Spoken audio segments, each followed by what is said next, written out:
I absolutely do think that if you attempted to ban ransom payments, there are certain circumstances where organizations will just say, we have to pay the ransom anyway because we need access back to our data. Hello, everyone, and welcome to Caveat, the CyberWire's privacy surveillance law and policy podcast. I'm Dave Bittner, and joining me is my co-host, Ben Yellen from the University of Maryland Center for Health and Homeland Security. Hello, Ben. Hello, Dave. On this week's show, Ben shares the story of a judge allowing a lawsuit against Apple alleging privacy violations in its use of Siri. I've got the details on trade groups lobbying for streamlined breach reporting standards. And later in the show, my conversation with Mark Lance from GuidePoint Security. We're going to be discussing the FBI's recent advice not to ban ransom payments. While this show covers legal topics and Ben is a lawyer, the views expressed do not constitute legal advice. For official legal advice on any of the topics we cover, please contact your attorney. And now, a word from our sponsors, KnowBe4. Have you ever been to security training? We have. What's it been like for you? If you're like us, ladies and gentlemen, it's the annual compliance drill, a few hours of PowerPoint in the staff break room. Refreshments in the form of sugary donuts and tepid coffee are sometimes provided, but a little bit of your soul seems to die every time the trainer says, "Next slide." Well, okay, we exaggerate, but you know what we mean. Stay with us, and in a few minutes, we'll hear from our sponsors at KnowBe4, who have a different way of training. All right, Ben, before we jump into our stories, we got a nice bit of follow-up from one of our listeners. A gentleman named Kevin wrote in, and he said, Dear Dave and Ben, reviewing the Capital One court case and reading a report from the National Law Review, he says, yes, I have no life, the issue of breaches in IR reports being discoverable came up. Kevin asks, besides hiring your law firm to handle IR hiring, costly, you know how attorneys bill, using a company you've never used before, which takes longer to get up to speed, or writing a totally different SOW for a company you use, costly attorney fees, what are other ways a company or small business could keep their security gaps out of courts? What do you think here, Ben? Great question. He later says in his note to us, "Don't embarrass me with your answer." So I cannot guarantee against that, Kevin. Right. I apologize, Kevin. It's a terrible question. You should be ashamed of yourself for even sending it in. Exactly.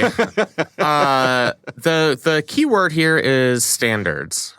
So you are often judged as a company in relation to your peers because when we're talking about data breaches, that ends up being a tort case. And in a court of law, the courts will look at what a reasonable company similarly situated would have done to protect its networks or devices. So industry standards and customs are going to be incredibly protective in terms of lowering your legal liability. So for a given company or organization, going to that NIST website, reviewing the security standards for your type of business. If you're a manufacturer, they have a framework for manufacturing. If you are a government institution, there's a NIST for that, if you will. Right. That's going to be the best evidence you have in court that you are not acting negligently. You are doing the best that you can to adhere to industry standards and to protect your own network. So that's what I would say. Yeah. That may not, eventually prevent you from having to hire a bunch of lawyers. Right. And yes, they are expensive. Yeah. But, that's a good initial step any company can take to try and limit their liability. Maybe reach out to trade groups, those sorts of things that handle your industry, see what sort of guidance they have as well? Absolutely. Yeah. Trade organizations are a great resource. Yeah. All right. Well, our thanks to Kevin for sending in that question. We would love to hear from you. If you have something you'd like us to discuss on the air, you can email us at caveat@thecyberwire.com. All right, Ben, let's dig into some stories here. Why don't you kick things off for us? So this is a story about a lawsuit against Siri. Poor Siri. I don't know how you would serve her with a lawsuit. She perhaps only exists in our heads and in our minds. Right. The article comes from a Washington Post piece on their technology page by Rachel Lerman. It's about a federal judge in California who ruled that Apple has to continue fighting a lawsuit brought by users in federal court alleging privacy violations on behalf or resulting from Apple's use of their personal voice assistant, which is Siri. The allegation is that Siri has improperly recorded voice conversations. I'll note that the judge here is an individual named Jeffrey White. I know him because he was the district court judge on a long-running electronic surveillance case that was actually finally resolved in the past several months, but it had been going on since 2008, which is all to say that Judge White has experience with these types of issues. So this decision was largely on procedural grounds. The judge threw out the allegation of economic harm, so there wasn't enough merit for that to go forward. But they allowed the plaintiffs to form a class for a class action lawsuit, which is a key step for any group of plaintiffs. And they allowed the case to move forward on the merits. And the merits are that Siri turns on unprompted and records conversations that it shouldn't have, therefore passing that data to third parties, which would violate a variety of federal laws and user privacy. There are similar suits that we've seen against other companies. It's not just Apple. Pick your personal assistant of choice. Right. The lady in the tube. Yeah, exactly. I have Siri and Alexa myself. They're two of my best friends. Yeah. So the idea here is the Siri is only supposed to hear your wake word and then the 2 or 3 words you say before your wake word and then everything you say after your wake word. So they're listening for you to say Siri. Right. People have different voices. And, sometimes you could be saying another word that sounds like the wake word. And that might be picked up and shared with third parties. I think from the company's perspective, and the reason why I really doubt that this legislation is going to succeed on the merits is not only is this inadvertent collection exceedingly rare, but even rarer is this collection reviewed manually. And it's not exactly clear whether, if this mistaken collection occurs, it either violates it almost certainly does not violate the terms of service. I'm not sure if it's going to violate a federal statute. So I'm kind of bearish on whether the plaintiffs are going to succeed in this case, but it's certainly interesting. I mean, we now have several lawsuits making this same allegation that these personal assistants are doing more than just collecting the few words you say around your wake word. Yeah. This troubles me. Annoys me is probably a better word for it, because we've been fighting the good fight of trying to reassure people and convince people that these devices are not constantly listening to you to sell you ads. Right. That has been debunked, thoroughly debunked, that they're not doing that. They don't need to do that. There are so many other ways that they can figure out the things that you're interested in, that they don't need to take the processing power, the bandwidth, and all that stuff to be constantly listening to you. I understand it is a compelling illusion. It sure does seem like they're doing that sometimes, but there's always a good explanation for how it's happening otherwise. And I think that gets conflated with what this lawsuit is actually about. And I want to just try to make sure that we differentiate that. Am I correct that these folks are saying that sometimes these recordings for quality control purposes you put on your nice little customer service voice there. Right. They get sent to actual real live human beings. Right. Who listen to them and establish what if they're good or whatever. They do whatever they need to do to try to make the technology better. Right. And the problem with that is, let's say I don't know, I'm in the throes of passion with my wife or my girlfriend or whoever I am, right? And I accidentally say a word that sounds like Siri, and now some stranger's listening to that, who knows where, right? And it gets posted to the Slack channel of funny worst things we heard. adult movie ever. Right. Yeah. Exactly. But so I'm being a little, I'm exaggerating here. But that is the concern that people are suing for? Yes, that is the concern. What Apple will say is, you can opt out. You don't have to use this personal assistant. Right. I think plenty of us survived before, Siri was instructed to play our favorite album. Or I'm not going back, Ben. I'm not going back. I know. So that's a huge part of it. It's not like you need a personal assistant to engage in everyday work and, family life, which makes a difference in a court of law.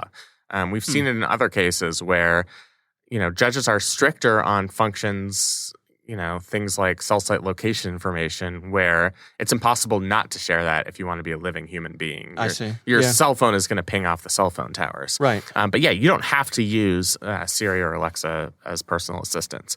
Apple also says they're not selling the recordings. The recordings themselves aren't associated with an identifiable individual. Right. And they're constantly working on the problem. I mean, they are trying to, like any good tech company does, go through testing to make sure that there aren't as many inadvertent triggers. Some of these other companies, Google, as part of this article, says that they don't retain as a matter of course audio recordings. I think I understand what the fear is. The fear is that private interactions are going to be inadvertently recorded, and that information is going to be improperly shared with third parties. And we saw, remember there was a case where there was a murder. Yes. Like somebody somewhere in the deep hot south. tub or something? In a hot tub where they caught a confession because it came just before the wake word was invoked. Right. So, I mean, that's a legit privacy concern. Absolutely. Yeah. Yeah, I just don't know if there's much strength in a civil class action suit. I mean, for one, they tossed out this claim of economic harm. Without having read the details of the complaint, I just don't know if they're going to be able to allege sufficient harm traceable to the conduct of these companies to allow them relief in the judicial system.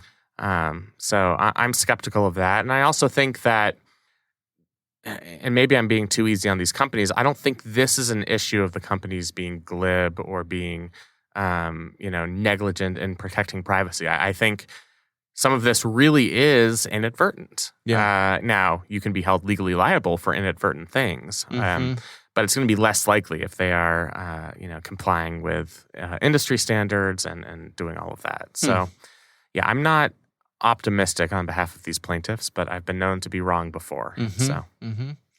All right. Well, we will have a link to that Washington Post story in the show notes. My story this week comes from the Wall Street Journal, a story by James Rundle, and it's titled "Industry Groups Urge Lawmakers to Streamline Cyber Breach Reporting Rules." And what this comes down to is you've got some lobbying groups. In this case, in this story, they're talking about an organization called the Bank Policy Institute, which is a lobby group for large banks. And they're making the point that there are so many breach reporting requirements across states and federal that there's going to be more and more of them. This story points out there's a woman by the name of Heather Hogsett, who's the senior vice president at the Bank Policy Institute. She makes the point that a financial company could be subject to notification rules from the Office of the Comptroller of the Currency, the FDIC, the New York State Department of Financial Services, the Treasury Department, and the EU's General Data Protection Regulation organizations as well. They say the U.S. Securities and Exchange Commission is preparing a proposal on breach reports. So it sounds like industry is kind of saying, hey, enough is enough here. Is there a way that we can maybe centralize this and have one organization be a clearinghouse for these sort of notifications that then get disseminated to all the other organizations? What do you make of this, Ben? Yeah, I think this is a completely reasonable request on the part of these business lobbying groups and organizations. I mean, you can imagine how difficult it is to comply with 50 separate data breach notification laws if you're doing business in all 50 states. Not to mention the lack of clarity on, mandatory reporting. Do you have to report for an attempted break-in, or do you only have to report if your system was successfully compromised and data had been breached? So there are a couple of key debating points there. I think in a perfect world, we would have the federal government come up with a streamlined process that would preempt state laws on data breach notification. Just because I think this is an area where the federal government, because this involves interstate commerce, not to get a little too constitutionally on you, I think this is an area over which the federal government should have some control. It would make compliance much easier for companies. They'd only have to follow one set of rules. And Congress could draft a law in such a way where they explicitly preempt state data breach notification laws. Mm-hmm. The issue with that is, I don't know if you've seen our Congress recently. It's a well-oiled machine. Yeah. They sometimes get down to the lowest common denominator, where the regulations are watered down through the sausage-making process, whereas, so the consumer protection for data breaches would be significantly lessened than what you get in many states, including here in Maryland. Right. So the good people of California may have a different idea than the true patriots of Texas. Yeah, right? Exactly. Yeah, exactly. Yeah. There are true patriots in California too, Dave. Just throwing that out there. Of course there are. Yeah, and then the other issue is how much companies should be obligated to report. Companies are going to face a series of cyber threats. Not all of them are going to be successful attacks. Sensitive data isn't going to be revealed after every single attempt at either cyber espionage or cyber crimes or a ransomware attack or whatever. They're not always going to be successful. It would be very burdensome on companies to have to engage in that level of granular reporting. So-and-so in accounting got a phishing email today. Do I have to report that to CISA? Mm-hmm.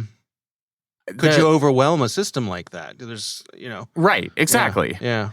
The counter-argument to that, and this was made by a Democratic Congressman, James Langevin of Rhode Island, is that in order to get a proper picture of the full, threat landscape, it's better to have more information than it is to have less information. And that might also be an argument for one of the benefits of 50 different state data breach notification laws is you probably do end up collecting more data than you otherwise would, and that data can be useful for conducting broader threat assessments. But I still think for the sake of giving these businesses some level of certainty and setting what would hopefully be a robust floor for consumer protection after data breaches, I think it would be advisable, in my opinion, for Congress to do something about this. Yeah. This article points out that the Senate has a proposed bill that would require, for example, federal contractors and government agencies and critical infrastructure operators to notify within 24 hours of an incident being detected. House draft bill of the same bill, I assume, gives them 72 hours. I think that's an interesting point. How long is too long and how short is too short? Where you have to have some amount of time to figure out or to try to figure out what's going on here. And I suppose you could have the nuance of if the clock starts ticking, right, and you are able to notify whoever you need to notify, something's happened. We're not sure what's happened, but we're just letting you know something's happened. Stay tuned. Right. Because there's a lot more coming, but something's happened and we're not sure what it is. Right. Yeah. I think any way that you can, and this is probably something that's going to be decided granularly at like the subcommittee level, but there has to be some number there where you determine what that length of time is. Right. I think it's better to have one clear set standard. It might take the federal government a long time to develop what that standard is, but at least you'd only have to comply with one than 50 separate standards. Right. Yeah, I hear people compare this to the airline industry, and that you have when there's an airplane crash, for example, or any kind of incident with an aircraft. There's a government agency that investigates that, and that is their job, and that's what they do. Do we need something similar for cyber breaches? I think it's an interesting comparison, and I suppose some In some ways, they're very similar, but in other ways, probably very different. Yeah, although I will say they are both, they are both modes that go across borders in different ways. Mm-hmm. There are things that are not confined to individual states. Air travel, unless you're flying within the state of California, for example, you're generally flying to another state. Yeah. With cyber transactions, it's rarely something that's contained within an individual state, which is why I think it's ripe for some type of federal regulation. Yeah, no, it's a good point. All right, well, we will have a link to that story from the Wall Street Journal in our show notes.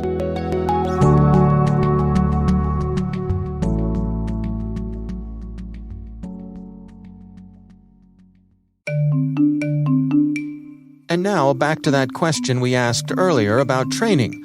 Our sponsors at KnowBe4 want to spring you from that break room with new school security awareness training. They've got the world's largest security awareness training library, and its content is always fresh. KnowBe4 delivers interactive, engaging training on demand. It's done through the browser and supplemented with frequent simulated social engineering attacks by email, phone, and text. Pick your categories to suit your business. Operate internationally. KnowBe4 delivers convincing, real-world, proven templates in dozens of languages. And wherever you are, be sure to stay on top of the latest news and information to protect your organization with KnowBe4's weekly Cyber Heist News. We read it, and we think you'll find it valuable too. Sign up for Cyber Heist News at knowbe4.com/news. That's knowbe4.com/news.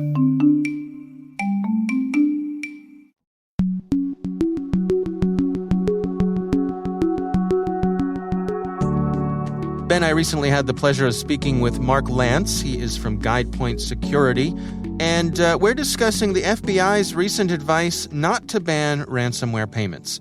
Here's my conversation with Mark Lance.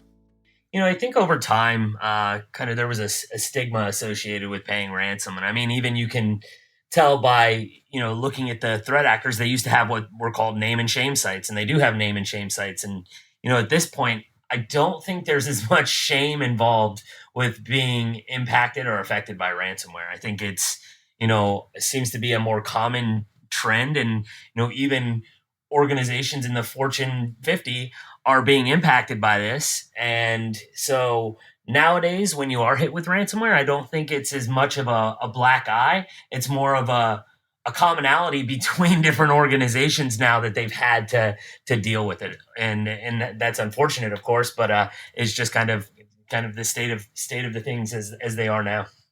When you're brought in to help negotiate with some of these operators, can you give us some insights what that process is like? Yeah, absolutely. So, I think a good starting point is just talking about kind of the trend of ransomware. Obviously it started out very opportunistic, then transitioned over to organizations, more targeted threats. Initially, it was very much about operational impacts, and then eventually transitioned into, like you had mentioned, over that past 18 plus months, this additional piece of extortion. And I think because now you're not just talking about operational impacts, you are talking about theft of data and organizations that are trying to either prevent the recognition of their name being out there that they were impacted, or the loss of sensitive data, intellectual property, or whatever was stolen with their environment. I think we are seeing more and more instances where these organizations are potentially interested in paying threat actors. So I think, again, there are multiple reasons and motivations why somebody would have interest in brokering a conversation with the threat actor and potentially negotiating a ransom. And the way that typically starts is, the organization at first needs to make a determination. Do we want to make contact with the threat actor? Do we want to understand what the ransom amount is? Because we do have potential interest. And that could be, interest again, because they're completely operationally impacted. They don't have access to backups. They can't recover sensitive data or systems that they need access to. Or even instances where potentially paying the ransom and getting access to a decryption tool might be quicker than getting access to their offline backups and restoring from those. Other considerations might be that, they don't want to be publicly named and shamed or put on the threat actor's site. They don't want to have any data released due to the sensitivity of the data, just due to the fact that they don't want that out there and recognized. So kind of multiple considerations there. And then basically the customer needs to make a determination that they do in fact want to reach out to this threat actor and understand what the ransom amount is, understand, how much is being requested and why. And there are certain benefits to do that, doing that. A lot of customers have interest in doing that, even if they're not necessarily interested in paying the ransom, because they might get an idea of what the threat actor is saying they stole and confirmation on certain data that they believe about the incident while an investigation is ongoing from the incident response service provider. So, with the different threat actors, there are kind of different methods for you to reach out to them based on, what their kind of standard operating procedures are. Some of them have you send an email. Others have a site built where when you're prepared to go initiate contact with them, you go insert your key into this site and, a chat window is populated and you're going to be immediately interfacing with the threat actor so that you can communicate with them on ransom amount, what they believe they have, and start the negotiation process. Do the ransomware operators know that they're dealing with a negotiator when you're involved? Is that generally part of the process or not?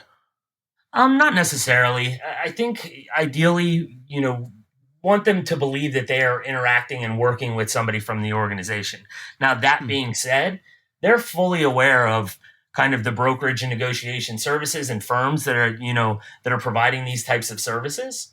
I would be reluctant to say that they don't have awareness or potential familiarity with all of those firms and that they are in certain circumstances likely working with a negotiator.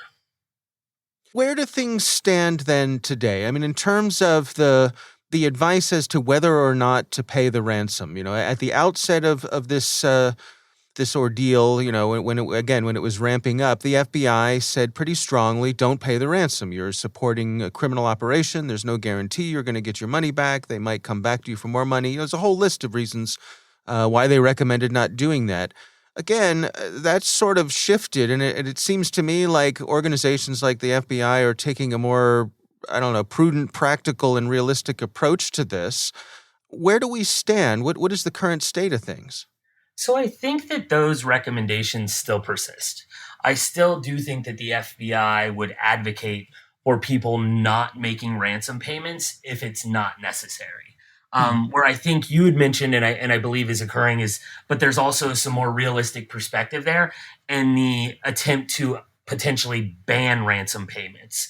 Again, I think there's a desire where they don't necessarily want you to pay them. Realistically, there might be situations where customers need to pay them to regain access to data. Again, there are instances where a organization's entire architecture is impacted, aside from access to a couple servers or a couple systems, and they don't have access to backups. And the inability to decrypt that data or get access back to that data, it could cause them to potentially even shutter their business. And so I think in those circumstances, I think that they're being more realistic in the sense that there are certain instances where you might need to pay due to kind of the business requirements of your organization. Now, that being said, I think the guidance is to try to avoid that situation and avoid, funding these criminal organizations if that is something that you can avoid, or if you can, get to the same place in the recovery stage without having to make that payment. If a ban were put in place, would that lead to some sort of black market? Could organizations, look to, offshore organizations who would be able to serve as a middleman for these sorts of things? I believe so. I believe that if you attempt to ban ransom payments, there, again, are these instances where an organization can't function without access to their data. And I think in those instances, they're going to find a way to ensure that that ransom payment is made so that they can retrieve their data, so that they can get their business operational and functioning again. And so I think by placing a ban in those situations, again, you're driving people towards a market where they are potentially going to do whatever it takes to try to recover that data and to pay that ransom so that they can recover. I think it could lead to, organizations or fronted organizations that are potentially even providing those services to customers and maybe not acknowledging that that's what they're doing. I mean, there is history of some companies out there who will, decrypt systems for a dollar amount, and they're not necessarily acknowledging that behind the scenes they're going to these threat actors and they are negotiating terms and getting access to decryption keys for certain systems. And so I think that, there is the potential for, black market services, fronts for services that are being performed but not acknowledged offshore. But I absolutely do think that if you attempted to ban ransom payments, there are certain circumstances where organizations will just say, we have to pay the ransom anyway because we need access back to our data. Are you optimistic that we're going to get a better handle on this? How do you think things are going to play out in the future here when it comes to ransomware? It's a great question. I think that more people are taking it seriously, and we're seeing more and more organizations and clients who are reaching out talking about, ransomware preparedness, which is great to see. It's, I do think we will continue to see threat actors evolve, find new methods to ensure that they are being compensated and receiving monetary gains, through these criminal activities. So I think we'll continue to see evolution of the threat to make sure that they're still receiving ransom payments. But I do think that we are seeing organizations be more and more conscious about ransomware and just the threat in general and trying to prepare and do things, and take steps to prevent that from happening to them. That being said, again, there's always an evolution of threats. And I think that, the threat actors are going to continue to try to impact customers and gain monetary value. What's your recommendation for organizations, if they find themselves hit with ransomware? Any tips for how to best proceed from there, how to minimize the damage? Yeah, absolutely. I mean, I think that one is preparing for it overall. You have to look at these threat actors and the amount of organizations and our clients that they're impacting. And so a lot of times for them to gain access to an environment to, perform the encryption event and the ransomware incident, and then eventually receive the ransom payment, the overall level of effort for them is quite minimal. So if you've got more controls in place, more hurdles for them to jump through, and it's going to cause an excessive level of effort, I think for some of your smaller threat groups or for various different threat groups, that might almost steer them away because they've got such a large pool of other, organizations that they can try to go impact. So I think having those preliminary controls and hurdles in place, following standard best practices is huge. Now, once you are impacted, to the point of your question, what should you do? I think some of your immediate steps are, one, it's great to have an incident response plan in place. So what that escalation path should entail, who you should be contacting, the different roles and responsibilities. That should also include, engagement of external counsel so that you can get direction on, your potential liability, disclosure requirements based on your location, region, potential data that has been identified as part of the investigation. You also should obviously work with an incident response service provider, somebody who can perform that investigation so you can fully understand the scope of the incident, how they got in, what did they touch, did they steal data, and then so you can develop a remediation framework that's going to effectively remove them from the environment, as well as, your insurance carrier to determine what type of coverage do you have. Is it going to pay strictly for the services to assist with the investigation and response effort? Or do I have coverage for ransom payment in case that is something that might be necessary for us to recover? And then the last thing I would say is just while you're going through this process of, performing your escalations and leveraging your incident response plan, in the interim, while you certainly want to take steps to contain the threat and start, working towards recovery, you definitely do not want to muddy the water forensically. You don't necessarily want to, start rebuilding or re-imaging systems without ensuring that you have copies of those, because we have seen numerous instances where customers will start rebuilding, re-imaging, and we realize that there is an urgency to restore operationally. But by doing so, they're removing forensic artifacts that are going to allow us to fully understand what that incident scope was and how they got in, what systems they did touch, so that we can answer those questions for them on the best next steps.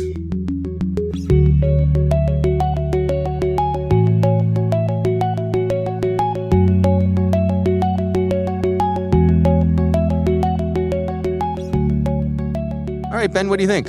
That's fascinating stuff. I do think we've seen this transition, as Mr. Lance indicated, from where we were several years ago, where the advice was obvious: do not pay the ransom. Right. You're rewarding bad actors. That your valuable information might not even be decrypted, et cetera, et cetera. I think that message, as Mark said in the interview, is still the message. I think that's still better advice than any other potential alternative. I think what's changed is now we acknowledge the reality of the trade-offs. We've seen a bunch of incidents where, you look at the Colonial Pipeline, perhaps it is easier in some circumstances to pay the ransom. Yeah. I always think back to Baltimore City. And granted, we don't have the full suite of information on this. That would be necessary to make an informed decision. This is all post hoc, but that was $18 million in damages and lost revenue, the inability to record real estate transactions, inability of people to pay water bills. They were asking for $90,000 in Bitcoin as a ransom payment. Right. Sometimes you have to contend with the reality of that cost-benefit analysis, even if there is a moral hazard, where you are rewarding bad actors. If this is not unique to ransomware per se. It's, that's people have paid kidnappers in movies and in real life. Yeah. And it's a terrible thing to have to contend with. But I think this is just, we're starting to recognize the reality that it's not always as simple as never give in, don't pay the ransom. Right. There's more nuance than that. For example, there to be an outright federal ban on paying ransom payments, the FBI is saying, let's not go that far. We're not ready for that yet. Yeah. All right. Well, our thanks to Mark Lance from GuidePoint Security for joining us. We do appreciate him taking the time. And we want to thank our sponsors, KnowBe4. They are the social engineering experts and the pioneers of new school security awareness training. Be sure to take advantage of their free phishing test, which you can find at knowbe4.com/fishtest. Think of KnowBe4 for your security training.